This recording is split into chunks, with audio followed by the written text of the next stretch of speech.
I want you all to know that immediately before this video began, I got a nosebleed. My nose probably still is bleeding. I'm probably dying. So if I die, I don't know. Tell me to go fuck myself. I don't care. So I watched Impact last night. It was terrible.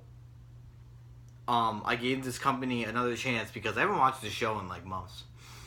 And I gave it another chance because I feel like someone out there must love listening to this. Because I don't know why else you people would watch me. But someone out there must love listening to these Impact reviews. And so I watched the damn show. And here I am. Talking about it. I don't know why anyone watches the show.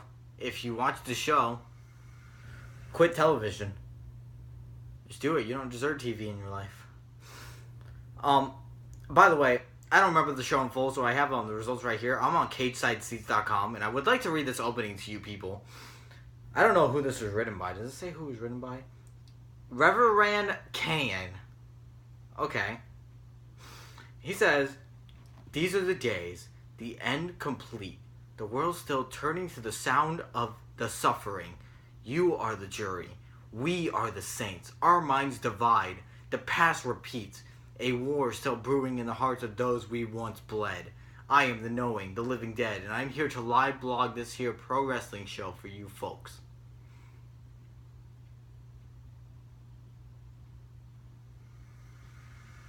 How gayer can you get? Seriously. Go take your shivel, I'm a shining knight armored social justice warrior shit to some online feminine fat ass motherfucking hoe and say it to her. Because I'm not here to fucking read your fucking "We Are the Saints" bullshit.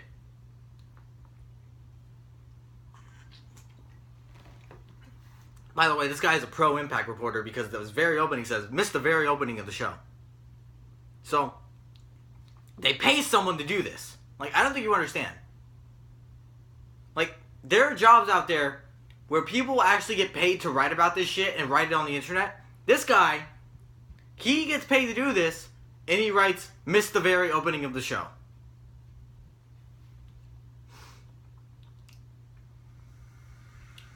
Eli Drake came out. Oh no, my bad. Johnny Impact came out. Johnny Impact came out, and he wanted Eli Drake because he wanted his title shot, which apparently he earned by doing something. I guess because he's a former WWE guy, he just gets a title shot for coming in. I don't know. That's cool. And then KM comes out, and then KM says Eli Drake is in Mexico, which is bullshit because Impact themselves have promoted 20 million times that they went to Mexico like 3 weeks ago. And they were back now. So you're trying to tell me that on a taped show, you're trying to argue that Eli Drake has been in Mexico for a month now. Okay. Johnny Impact calls KM a douche rocket. A douche rocket.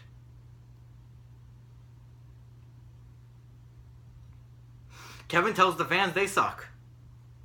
Do you see how intriguing this is? This is very intriguing. Like, whoever books this, props to you. The Impact Zone chants douche rocket. Johnny Impact says there's a referee. He's going to put his number one contendership up for no reason against KM in a match.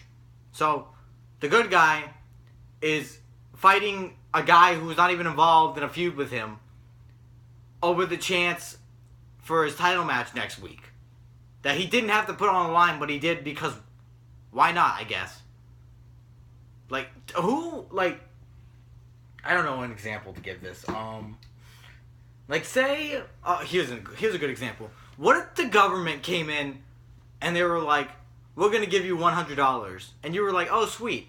And then your friend came in and said, "I want that $100. And you were like, "How about we have a paper, rock, scissors match? And the winner gets to keep the $100. It's like, why would you put that on the line? I'd fucking keep the money and fucking run. Why the fuck are you defending it against some jobber? And imagine if KM would have won this match. Then KM would have been in the global title match next week. Wow. How shocking. So, Good news for us, Johnny Impact won. Nobody gave a shit. It looks like 2 minutes, judging by the report on this one. Taya Valkyrie fought Ava Story. Taya Valkyrie.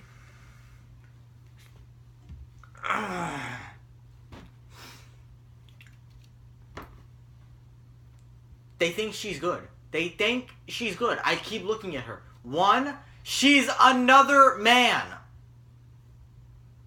Another one.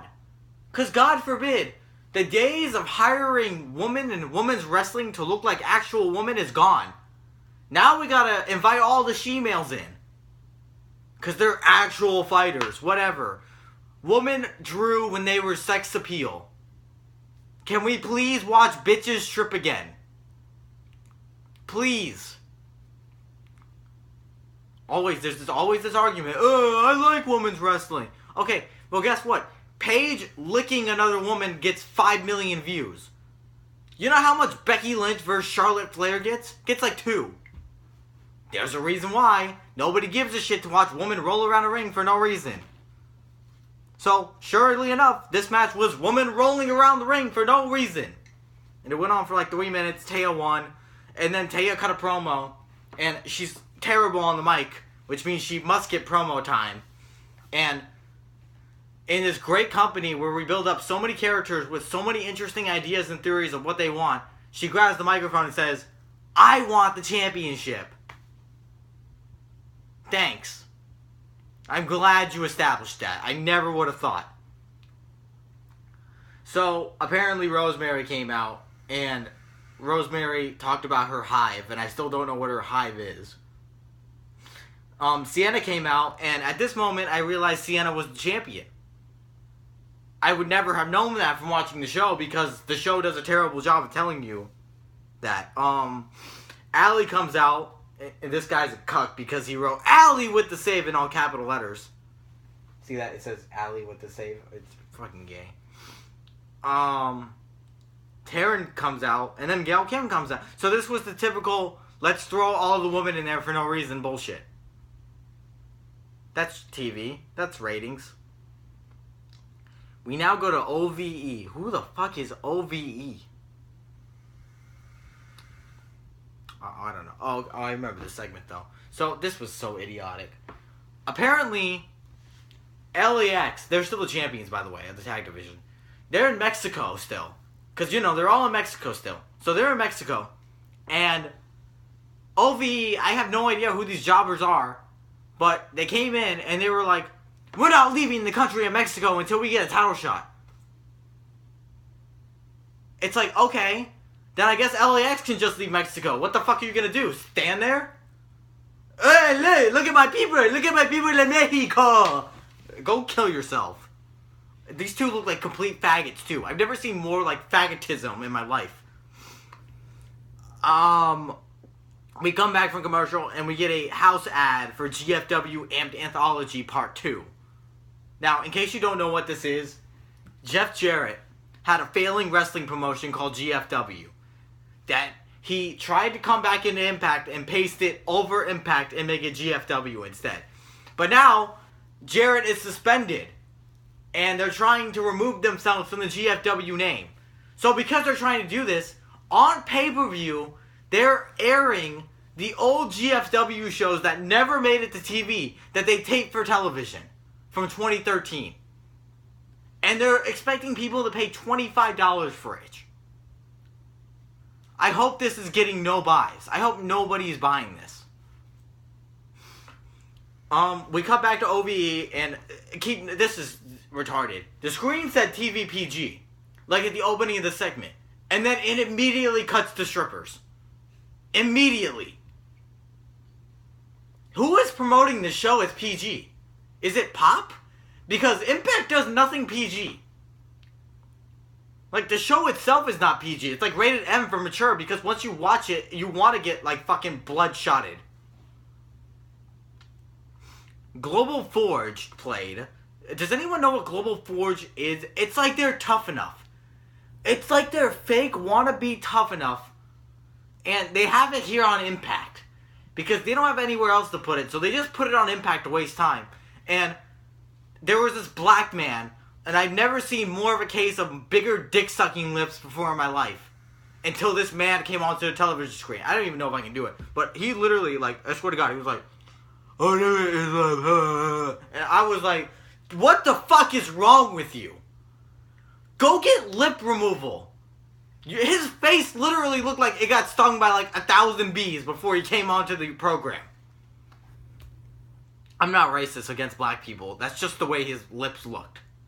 Like, I can go, I would put it in the fucking video, but I don't want to watch the show again. So go find it for yourself. Tag team action happens after the break. That's what this review says. And then I guess tag team action doesn't happen after the break because none of this is tag team action. So this reviewer guy sucks. Back from a commercial, it says Allie, Rosemary, and Gail Kim were backstage. So obviously they had a backstage promo. I'm sure they were like, those women, they shouldn't have beat us up tonight. Amazing, cool. Trevor Lee beat Sanjay Dutt last week, and this was so idiotic. Not because of the match, not because of the dumbass storyline that they did, but because it's 9 p.m. in Orlando, Florida on TV when we're watching this, and these morons taped it at 6 o'clock in the afternoon, so it's bright-ass sunny outside in a Falls Count Anywhere match at 9 p.m. when you're watching it on TV. You're giving people... It's such a nitpick, but it annoys me so much because it can easily be fixed. It can easily be fixed. All you have to do is tape the match at 9 o'clock. That's all you gotta do. All you gotta do is be like, look, we're gonna air the show at 8 p.m. Your match is coming on at 9. So we have to film the match at 9 o'clock so it looks like you guys are actually wrestling during the nighttime, during a live TV show, okay? No, instead, it's 9 p.m. on the TV, and Trevor Lee and Sanjay Dutt are out here battling into the sunset. You fucking... That's whatever. So Trevor Lee's the champion now. Trevor Lee has now been the past heel champion forever. I don't think there's ever been another X Division heel champion in the past 2 years besides Trevor Lee. Low-key. Low-key's cheered for. He's not a heel. He's a terrible heel. He wears a suit. What the fuck does that mean? Grado is now working for Joseph Park at Park, whatever it's called. And they did some dumbass video of him wrestling. And nobody cares. Then it's tag team action. As Eddie Edwards teamed up with EC3 to face El Hijo del Fantasma and Pagano. Now, if you're an Impact fan, do you know who Fantasma or Pagano are? Do you know? Because they're not Impact guys, they're AAA guys. And of course, on this show called Impact Wrestling, we had to bring in guys from different companies to be on the show. Sure enough, too, I think they won. Let me check, but I could be wrong. Oh, yeah, they won, too. So, not only was it bad enough that they're actually on the show, but they're beating your own guys. Great job, Impact. You're just like Ring of Honor. Post-match, there was a beatdown, and then James Storm came out to make the save, which literally made no sense because James Storm literally died because of EC3. And he came out to save him.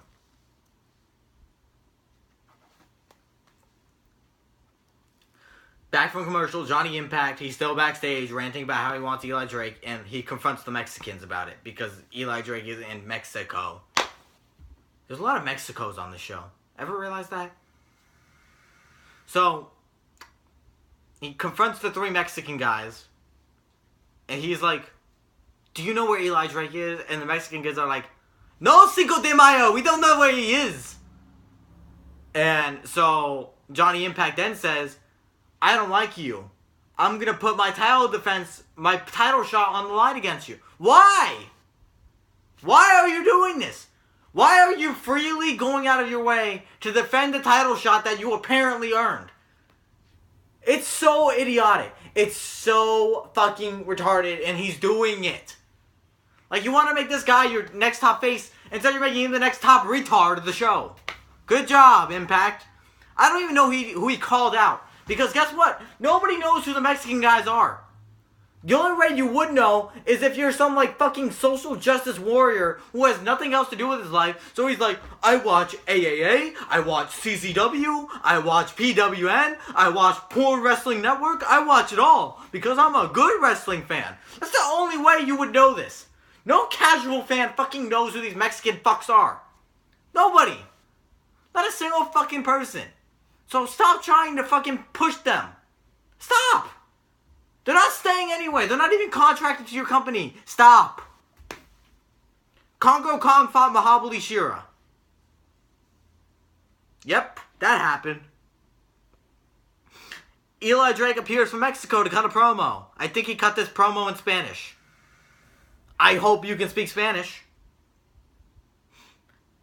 God, there's a lot of fucking video packages on the show. Jesus Christ. So, once we come back, Moose is on a video package. Apparently he got the shit beat out of him last week by Lashley, who's apparently leaving the company with American Top Team. Who, do you know who American Top Team is? No? Well, they're supposed to be a big deal because they're the main event of like every show. So, apparently they're taking Lashley with them. And Moose was like apparently against this for whatever reason. So we got the shit beaten out of him. And now he's talking about how he got the shit beaten out of him.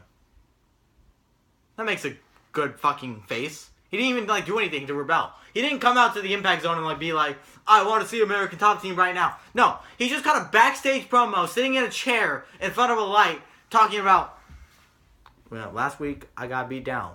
I got beat down last week. I can admit that. But I come back stronger than ever because I'm a moose. Johnny Impact versus Texano Jr. So, Johnny Impact, think about this, defended his title shot on this show against Texano Jr. Imagine if Texano Jr. would have won this match. And next week's main event was Texano Jr. versus Eli Drake. How is Jim Cornette letting this go down?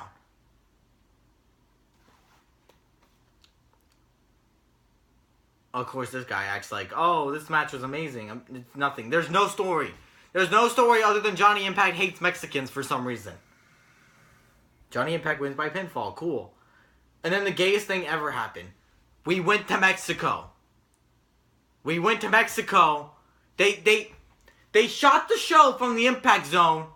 And then at the end of the show, they took us to Mexico. In a completely different arena. With a completely different crowd.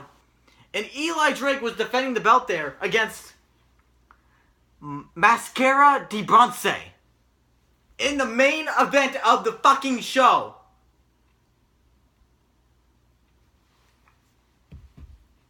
How can anybody watch this?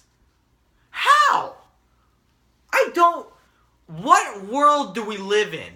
Like, this isn't some fucking, like, Bray Wyatt, oh, come into my Playhouse of Fun match, where we get taken to, like, his fucking warehouse, and he battles Randy Orton for 20 minutes. That's gay, but this is an entirely different scenario.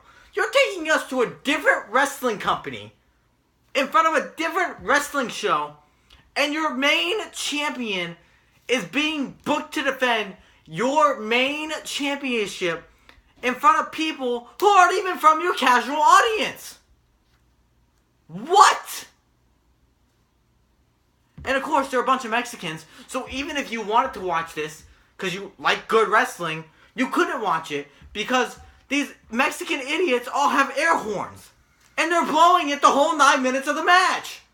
It's the most annoying sound in the world. It's like, the whole time. The whole 9 minutes of the fucking match. Who can watch this? Why was this the end of the show? You're making Eli Drake look like a complete joke of a champion. He defended against Mascara de Bronce. Nobody knows who that is. And he's getting a title shot. Because you're trying to promote that your title is global. But guess what?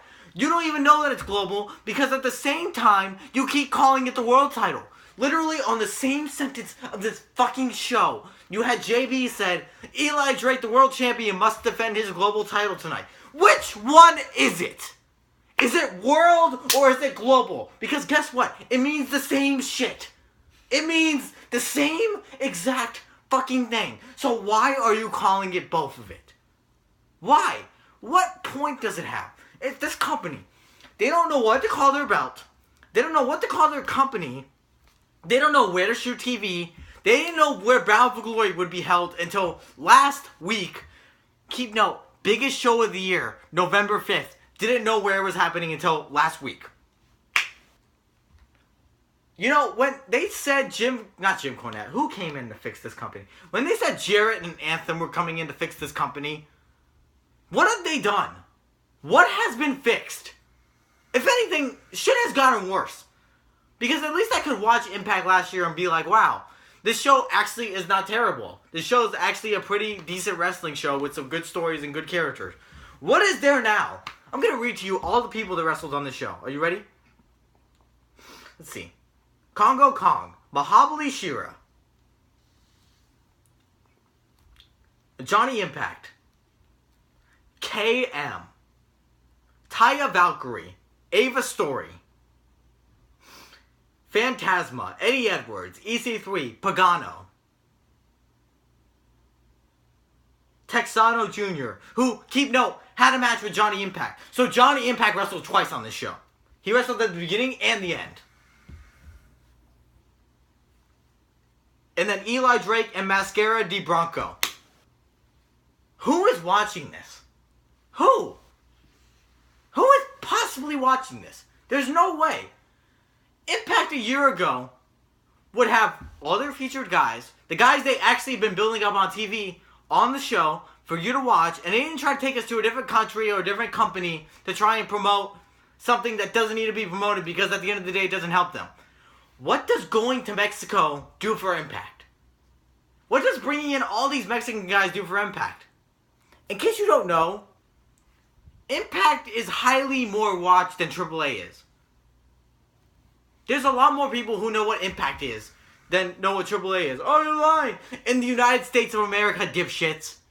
Guess what? This is the country that matters. Mexico can be Mexico when it's Mexico. This is the United States. Impact is prominent in the United States and in the United Kingdom.